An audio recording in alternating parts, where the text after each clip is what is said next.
Yo, Sturdy B from the Bearded Weirdos, Saint B on my co-pilot, and we are joined here now by Had Enough. What's good with you, bro?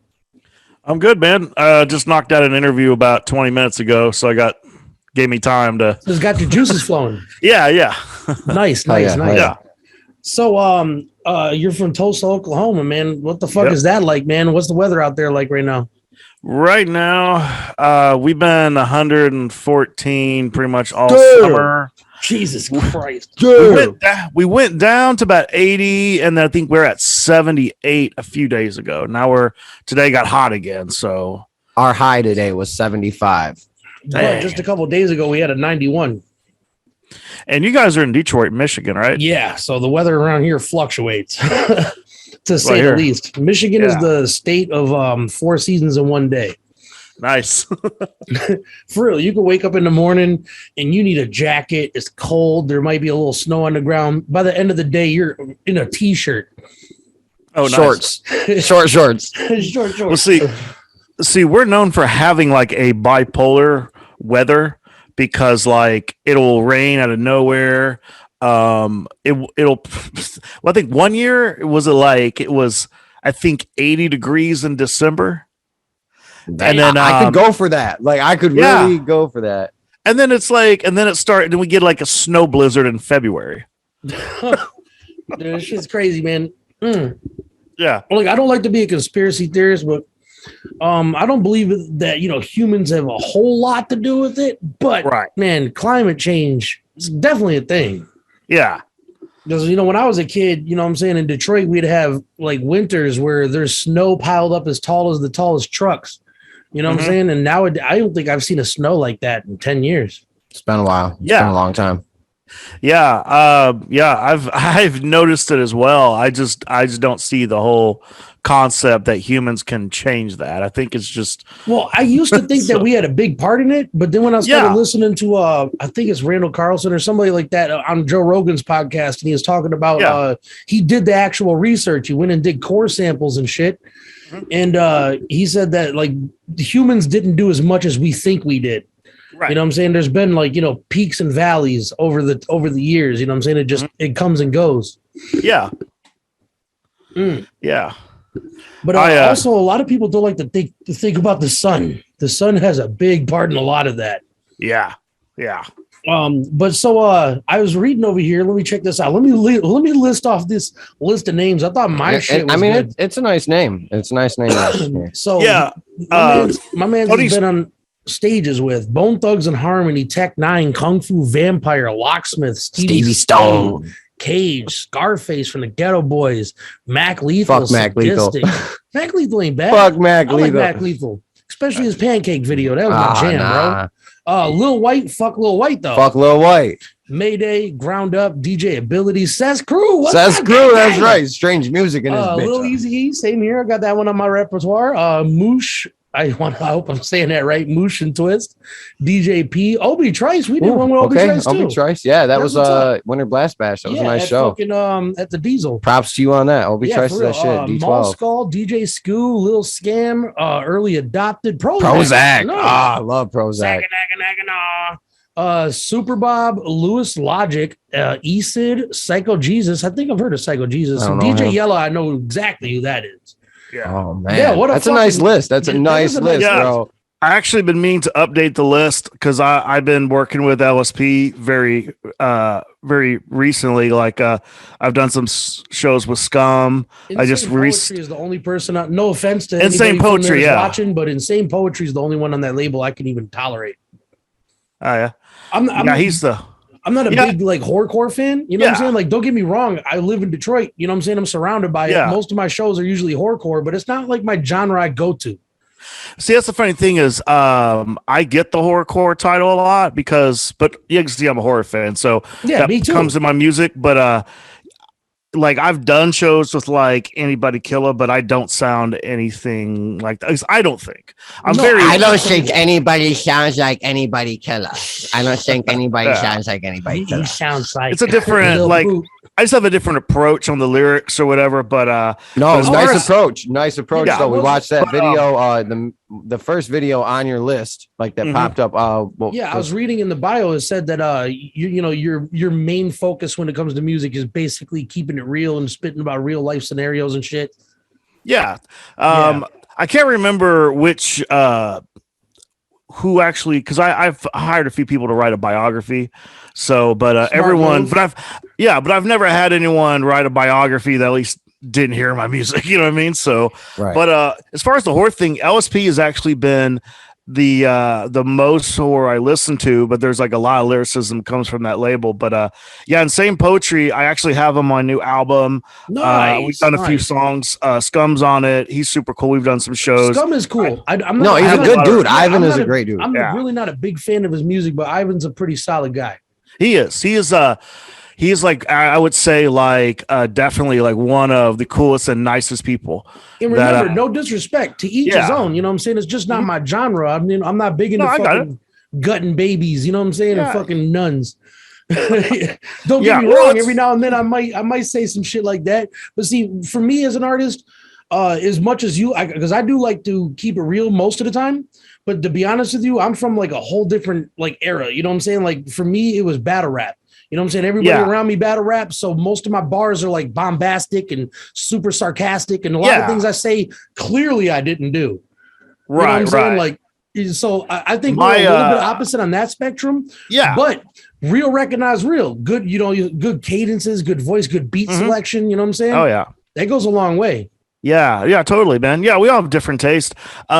I come from a battle rap background as well, and I've been real influenced. So you probably hear that in a lot of what I do. That was kind of another thing because I've had this conversation with some of the guys in LSP, and we talk about how hip hop is real big on how you represent yourself, where you come from, and stuff like that. And kind of for me is like, I'm not a serial killer. You know what I mean?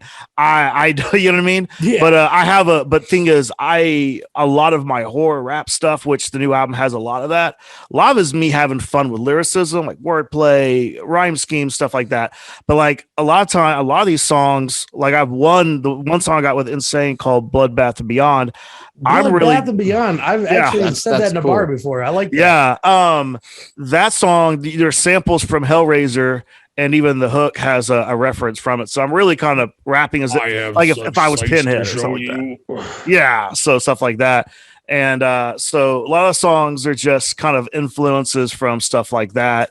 But when I'm being real, like I definitely have a lot of personal songs that that's coming from something real. So when I do like my horror stuff, to me, and I even throw in some sarcastic stuff. There's a little comedy. That's probably like your equivalent to what I was talking about, like where you get have a little fun with it. Yeah, exactly. So it's everybody's favorite artist. Like I actually just been getting these this feedback myself because I've just dropped my first like online everywhere solo albums as of like 2020. You know what I'm saying? So I've been making music for 22 years, but I've never had enough money to put it out.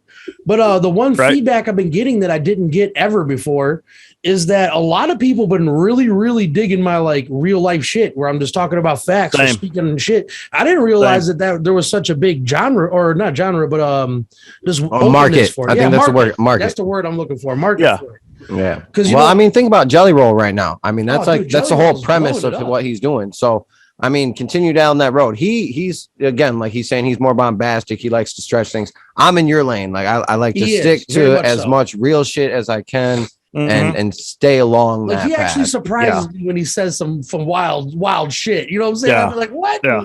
Were you hanging out with me for too long? You dirty little bastard. No, man, but I really love doing stuff like this, especially with people that I don't know, because this will actually inspire me to go listen to your music a little bit more because I know you as a person. Right. You know what I'm saying? So I'm going to feel a little bit more obligated, especially if you shoot me a link on Spotify. When I'm at work 4 days a week, I got 8 hours of just nothing but time to listen to music. Right. So I'll listen to your shit cover to cover. And then matter of fact, when your new album comes out on the podcast, we'll do a listening party and listen to it from cover to cover. Okay. Sounds live, good, man. You know what I'm saying? But we definitely have to make sure it's a Friday or a Saturday that both of us have available. So that way, because it's kind of weird doing a music review or an album listening party without the artist actually in there, in the comments. You know what I'm saying? Yeah. And that's cool because obviously, like, I don't know any artists who can't do this, but I can definitely sit there and kind of like talk about the background story, where the song came from, maybe a line that, here's what this line's kind of referencing to and stuff like that. So yeah, man, I'm down for that. Yeah, just every now and then I'll hear artists try to step out of that comfort zone of theirs. Yeah. And half of me is very appreciative that they tried, and the other half of me, when it's not it's not focused in, it's not ready yet. You know what I'm saying? It just sounds too forced. You know what I'm saying? I tend to not find that with a lot of underground artists. It's always a little bit more industry famous rappers that try something new, and I'm just like, no, don't do that again. You know what I'm saying? But when it's like somebody that maybe I know or somebody that I've performed with or have mutual respect for, when I hear them try to step out of their zone, you know what I'm saying? Like Lunchbox is a good example, you know what I'm saying? Or I get so excited when Lunchbox steps out. Yeah, there's a couple artists where it's just like you're used to hearing, like bars, whatever, and then every now and then they'll slip in a little singing, or they'll slip in a little, like, not necessarily like radio shit, but something like you could tell that they're mocking the radio sound. And I like that sometimes. So with that being said, how long has it taken you to get your specific style honed in? It took a while. It took longer than I thought it would, because I come from a metal band background. That's kind of how I started. But nice. I always had like a hip hop side project here and there, but I always did that kind of for fun. And then October 2008. is when I started Had Enough, and I came up with that name because I didn't want a typical rapper name, so I came up with one that would sound like a punk band, so almost like a band, almost sound like it wasn't one person. So it's still I still kind of chuckle when my friends refer to me as Had Enough, because it doesn't sound like a name sometimes. Yeah, and even my best friend still calls me that. Like, he rarely, a little weird. Rarely calls me Brandon, so it's kind of funny. My name's Brandon too. Oh, nice. What's up, bro? Yeah, Brandon gang. What's up? Yeah. So so anyway, forgot what I was saying. Oh yeah. So I was talking about I came from a metal background. Yeah. And so a lot of those elements come into play. Remind me of the question. Somehow I lost my train of thought. Oh no, I was just saying. How long does it take? How many years do you think? We're talking about getting the craft together. Yeah, that took. Yeah. I think it took a few years. A lot of it had to do with a lot of self training. Criticism. A lot of self criticism, and I didn't really get to meet other hip hop artists for a while, because at the time. And this is no shade I'm throwing at anybody, which nobody's doing music anymore around that time, so I don't have to worry about that. But not to throw shade, but the hip hop scene there was just kind of trying to get familiar with it. There were two. I can name two artists in Tulsa that gave me a shot, or at least reached out to me, and this was during the MySpace days. Oh my God! Dude, I used to get mad plays. I used to think I was somebody on there. I know. I just fucking Facebook. Anyway, fucking Facebook. Fucking algorithms. There was Anthony Trout, who's still around, and he just hit me up to come to the studio and do a collab. He makes beats. He raps. Yeah, he's got his own studio. His name on some producer credits. Before. Yeah. He does a lot. Anthony Trout. He's done a lot of stuff in Tulsa. Magoo is what he went by. It's Crawl Before You Walk Entertainment.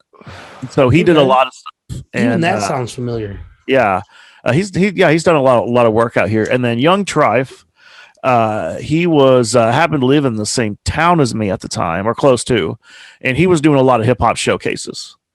Now, I do have to stop you there. That is a little weird. Not weird.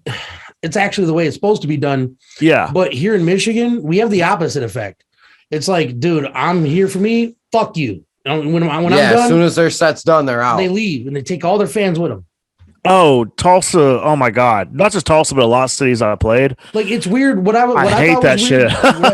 The part that I thought was weird, I guess, was that a local rapper that has a higher prestige than you reached out to the little guy. That never happens here. Yeah. You got to bust balls. You got to make yourself so undeniable that a motherfucker would be stupid to pass you up. You know what I'm saying? That's the only way you get like any farther here in Michigan. Well, see, wow, that's kind of how it used to be in Tulsa. They used to kind of have it like that. I would say Tulsa's really humbled itself because now it's like, now I would say with everybody working in the scene, most people, I would say at least 8 out of 10 here are trying to get the new guy on stage. You're trying to get him a show, him a spotlight. See, I call that the feast and the famine mentality. And I used to be on the famine mentality myself. The famine mentality is if we let them eat, then there's not going to be enough for us to eat. Then we're all going to be scrounging for change. Feast mentality is as many people with skill and dignity and respect that we can pull onto the same table. We could eat a big ass meal together, and then whatever's left, we can give to the people that need some. You know what I'm saying? And I've been trying to promote that the hardest. Like, you know what I'm saying? Like I got, St. B's as a witness. Like pretty much if you live in United States of America and you're willing to fucking like talk to me every now and then, you're probably part of a group that you don't even know about. You know what I'm saying? Like we got people in California, Florida, fucking Arizona, Texas, you know what I'm saying? Ohio, Florida. But for the most part, a lot of the artists are from Michigan. And the thing that I try to instill upon them is, look, unless the person is dog shit and is really going to be challenging for you, try not to charge people that are of the same level for features. Right. Shit, that's a small step in the right direction. You know what I'm saying? Take an artist that maybe respects you, maybe like wants to hear your style with them. Give them a chance, bro. What's 16 bars going to kill you? You know what I'm saying? Yeah. Fuck, a Silly Trick turned out to be a badass track, and I was kind of scared about that one. Yeah, he wasn't ready. He didn't want to get on that track. But listen, like we were talking earlier, we talk about really like real shit. Homeboy sends me a track, and he's like, "This is about girls wanting to fuck you because you're a rapper," and I was like, "That's never happened." No, and that was my main thought. Was like, man, that's never happened. And I thought about it, and I was like, I self-promoted a 6-city tour for my album last time, and every city I went to, I took a bitch home. Okay, I'm gonna use that for this track, and it worked out so good. Be sexy ass, not this fat monster. You know what I'm saying? Like, no, I'm married to a rapper, so you know what I'm saying. But, we live in that. That's life. What's up. But no, man. See, I run an open mic weekly. Me and my girl do it, and it's open genre. Like I get rappers, I get singer songwriters, comedians, and stuff like that. That's awesome. But also it's like it's the place where anybody can be there. So it's great to like kind of camaraderie, good for community, good for stuff like that. Do you guys like record any of this?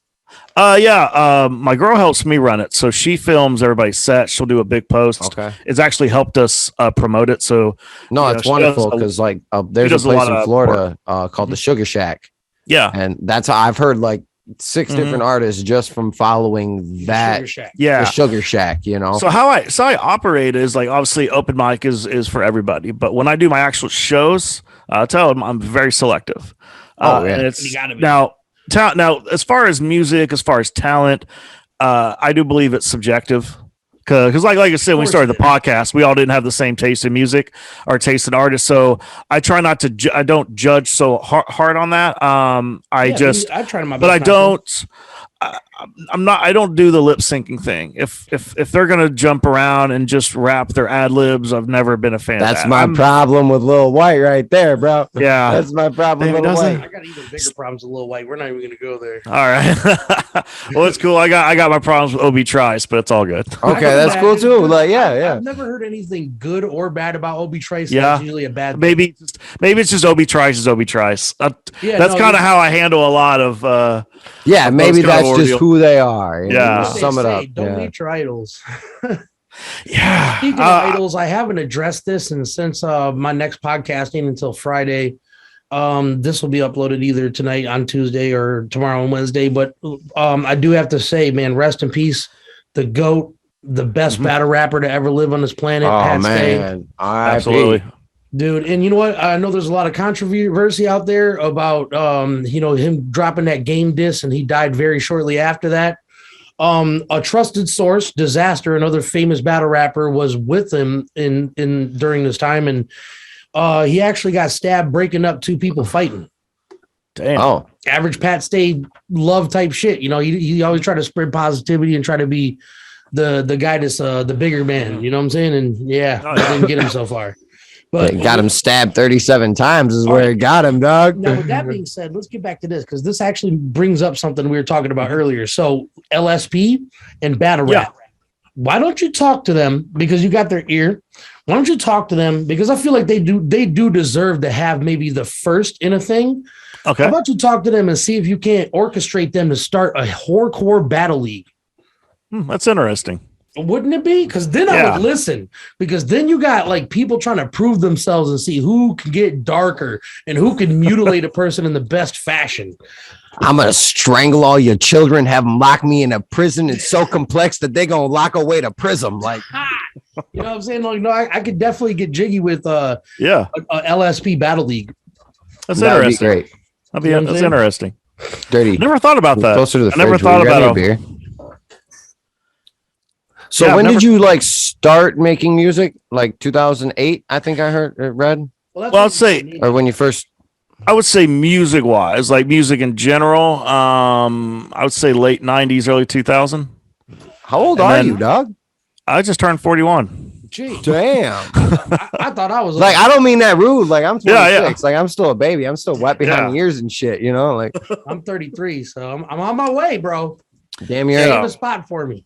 Well, see, I kind of came up in a good time because I'm able to reflect on now because you've lived a life. Yeah, well, like now, like where I'm from, and some areas of the Midwest is kind of the same. It's easy to book shows. Like a lot of artists can book their own shows. There's pros and cons to it. Like obviously, for me, getting tours together or just trying to get like a certain show together, but I've had relationships with venue owners for a while, and which is an important thing, youngins out there listening to this podcast. Listen, bro, the step one, perform at the venue. Mm-hmm. Step two, perform again and bring everybody you can. Yeah. Meet the fucking owners. Step three, on occasion one, the first time there, make sure you introduce yourself and make yourself known to the owner. Yep. So that way their eyeballs are on you. So when you start doing something, you start selling alcohol. Yep. As soon as your alcohol sales go up, so the prices go down on renting a venue. Oh yeah. So but I would say cons would just be oversaturation comes fast. Very fast. I've been very open, and for me, like I have to say no to so many shows, and it's not something I don't like telling my friends I can't do that show. It's just like, hey, I gotta space out my hometown shows. It's easy when I go on tour or if I go out of state like I did this past weekend. So I'm already gone, and so if I'm gone for about a couple weeks, and then beginning of next month, okay, I can do a Tulsa show. You know what I mean? So, but I try to avoid doing one every weekend, and that's becoming more prevalent. And like you said, oversaturation. Yeah. You like it's good to have eyeballs on you. Yeah. But people will get sick of seeing you eventually. Yeah. And it's nice to have that time where people look at their phone and they're like, oh, homeboy's coming to town. Unless every month you refresh your fucking set list so hard that nobody recognizes a song on there. Yeah, it's a little different, but good luck because I've been doing this for 22 years and I still cannot memorize shit. You know what I'm saying? Like my show sets, there are things that I like know very well because I love that song. If somebody's like, hey, you should perform this song with me because I'm on it, and I'll be like, oh, that's a task. You know what I'm saying? I gotta just listen to that song for like 3 weeks. Yeah.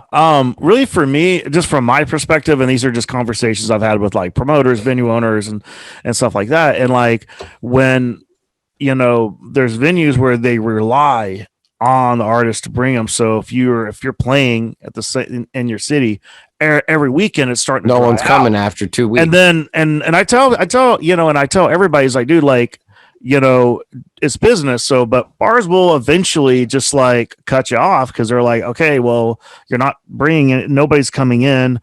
that's where the oversaturation hurts because it's really they count on you to draw people in. Now there's places I played that have a built-in crowd and normally Scooters. You get paid better because Scooters. Yeah, we got a place like that. Like it's called Scooters. It doesn't matter what day of the week you go there. That place is packed to the fucking brim, full of hillbillies trying to have a good time. Oh yeah, I played places like that. Those are fun. No. It's not just fun, dude. It's a party the whole time. Like, that's what I meant. Age of 30, and pretty much none of them really listen to hip hop on a regular. I mean, they get a couple of drinks to them, and they're like, "Woo, get!" Those are my favorite crowds. The one like I don't listen to hip hop, but your shit is fucking bang. Exactly, exactly. Yeah, when you're sitting there smoking this, I don't know if you smoke, but me, smoking a cigarette after my set. Okay, the motherfuckers I ain't never seen before of all ages, different colors, shapes, and sizes be coming up to be like, bro, you got some bars, man, or whatever they say in their translation of bars. Yeah, like, hey man, you get. I love your music, man. I love your music, man. You're so good. Yeah, but that's the thing is. A lot of places I played that are like that, they're packed out and so forth. They really say, hey, they let you only play once every 2 months, so that way it's diverse. I don't know if every place is like that, but most places I played, they know what they have, so they saturation. You can't unless you like want to become a venue that just runs rap shows or just runs country shows. You can't book 4 of those every month. I mean, exactly. It has to be in quarterly, right? Yeah, throw an open mic night like you do on Thursdays, and then Friday we'll do a hip hop show, and Saturday we'll do a whatever. You know, I don't own a venue. I'm just saying. By the way, a metal. Oh yeah, the only band that ever fucking tantalized my taste buds. No, I'm just kidding. I was cut for. I think for Halloween when I was like 19, and that was around the time Mudvayne just came out, and they were like my favorite band for a while. Since Diggs' music video dropped on MTV. Me too. I'll never forget that. That's awesome. Like literally world premiere. I was like, what is? I'm like, yes, dude. His scream makes me want to murder things. Right. I love it, dude. Chad Gray is the man. So you guys just had a bonding moment. That's so great. So I do want to ask, because you do say you came from a metal background. Yeah. What's your top 3 metal bands? That's always a tough one because different times, different moods. What's your go-to? What's your like? No matter what. If I'm in a metal mood, I would say Lamb of God's definitely up there. Slayer, depending. I love Raining Blood. Yes, yeah, that's definitely Raining Blood and Disciple are my 2 favorites. When Raining Blood just comes on, I could just repeat the intro over and over again. Right. I guess there's that. I'm trying to think of anything like recent. I mean, I still like Kill Switch Engage. Like they're pretty good. No, I fuck with Kill Switch Engage. I do. Yeah. I think it was Alive or Just Breathing popped on my Spotify the other day and stuff like that. And I don't know, man. There's I guess I don't listen as much metal as I did when I was in the band, but like from time to time when I'm just in that mood, I'll pop some of it in. See, I'm actually kind of weird like that. I'm a rapper and I have to write, but I listen to metal a whole lot more than I listen to hip hop. Yeah. What? This meeting ends in 10 minutes. Upgrade now. Fuck you, cunts. Now I gotta pay for fucking Zoom? What? All right. Well, guess what? I have video editing software, bitch. All right. So this is gonna be part 1. I'm gonna end it and restart the recording. Okay. All right. So hold on 1 second. No, cancel. How do we stop recording? Part 2, motherfuckers. Bro, no. Look at the top of your screen and it says remaining meeting time. They're still gonna make us end the meeting and rejoin. All right. Well, I guess this is gonna be our 10-minute cap off. We'll do this again for sure. I guess I'll upgrade Zoom just to do this. All right. Well, so we've kind of covered like a lot of your bio and stuff like that. And just hometown fun. Here's the real question, man. What's your next project? Let the fans know. And when's the next time you're coming in the show? All right. So, answer the first question. New project is coming out October 12th. It's called Unholy Vibes. And I have a good plethora of, I probably mispronounced that. I have a good amount of Tulsa artists who are amongst my favorites. And then, like I said, I got 2 LSP artists. I got Scum and Insane Poetry on the album. Solid so, you know what I mean? So those 2 guys, and then but it's a lot of features. It's actually probably, but it's to me, I just looked at it as a good contribution to like underground rap, to the whole genre. So I kind of just did it the way I wanted to do.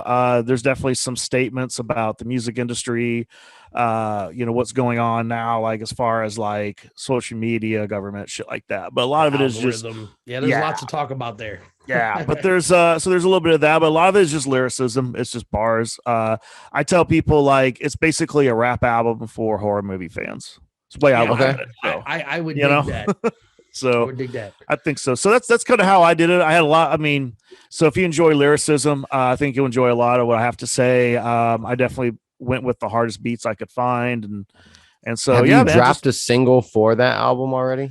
The only thing I've done so far is I released the opening song, which is Bar Fight, which is pinned to the top of my Facebook page. Okay, so be sure to check out Bar Fight. Yeah, but I will have some singles and some. I'll be dropping some singles this month. I'm just about to send the album off for distribution. So once I do that, I'll be posting some singles or whatever just to hype it up till the album comes out. But I'm just kind of waiting closer to the release time just so the it's still kind of fresh in people's minds, So yeah, all right. Well, I know we still have enough time to do this, so let me do this right quick. Share.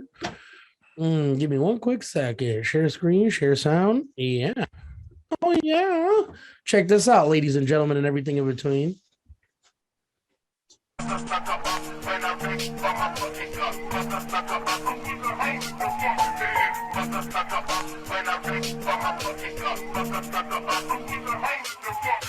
The game is mine, I got no patience, can't take my time. Pop 20 shots at the sun to make it fade tonight. I'm the crazy type to hit the stage with a razor knife. Haters gonna end up like Christopher Reeves when I break the spines. Shut it down, can't stand to listen to worms speak. Watch the earth shriek, uncontrollable when I murk beats.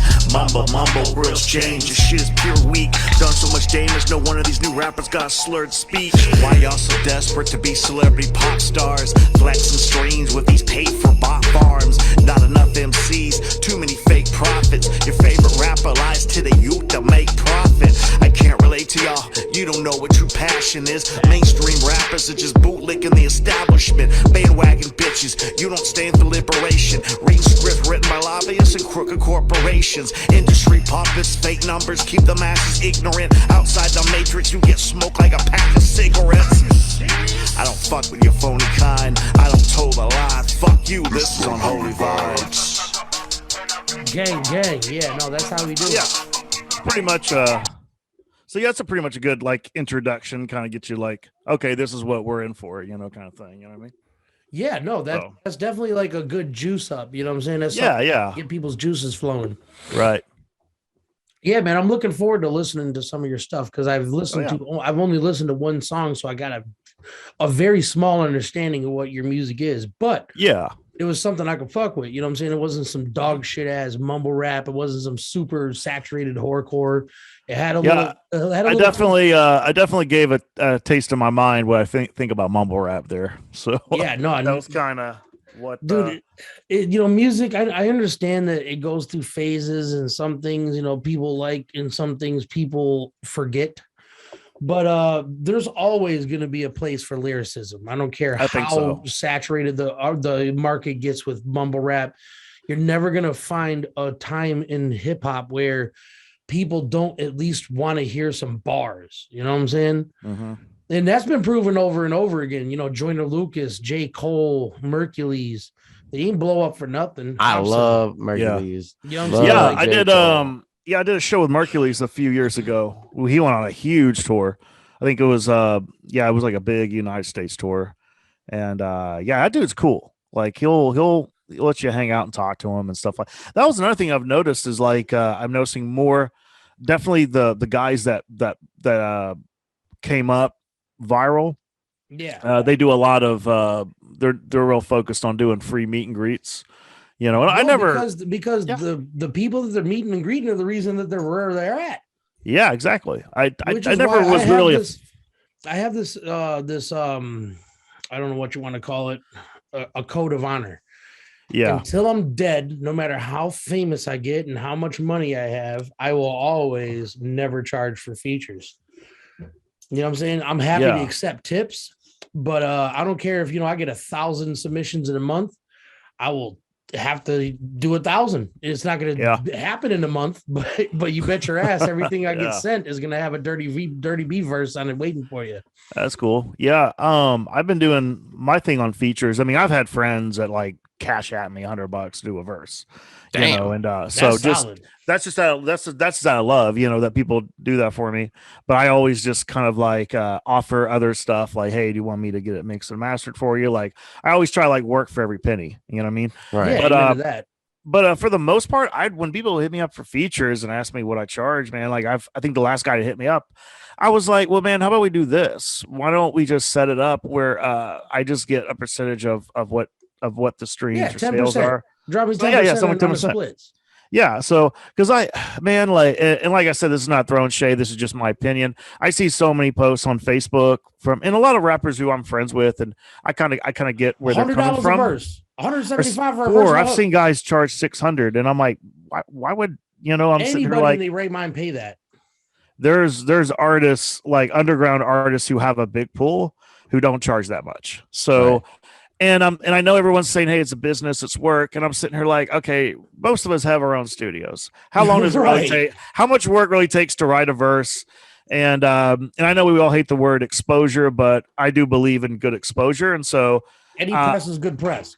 Yeah, exactly. So to me, I think of all the kind of work that you could do in this business, I think collaborating is definitely at the bottom of hard work. Like it's fun. Yeah. That's like the easiest way to have new people listen to your music is to do music with new people that you don't know. That's just how I try to keep my ego tamed, but me too. I'll tell you what, there's something about somebody reaching out, be like, hey, bro, I need you on this song that makes my dick grow like 4 inches. You know what I'm saying? Like something that makes my like insides harden. You know what I'm saying? When somebody's like, hey, bro, will you please drop a verse on this? I'm like, fuck yeah, baby, send it. And it could be the slowest, most R&B bullshit, and you bet your ass I'm gonna drop my best on it. You know what I'm saying? Like I try to do nothing half-ass, period. Yeah. All right, so we down to a minute, dog. They cutting us, bro. These evil bastards, they want money. But man, I look forward to more conversations, more work in the future. I'm sure you got your own setup. I'm sure you got producers and engineers, but I'm gonna throw my shit out there just because shameless plug. $25 in exclusive. And my prices for beats and mixing and mastering are the exact same. $25 a piece, 3 for 50, 10 for 100. Oh yeah, bro. So if you ever wanted to switch it up a little bit, holla at your boy, because I make every genre of beats from heavy metal, country, trap, drill, boom bap. You know what I'm saying? It just depends what I'm listening to that day. And I have well over 12,000, 20,000 beats. You know what I'm saying? Like I have an endless supply of beats, and they're all come with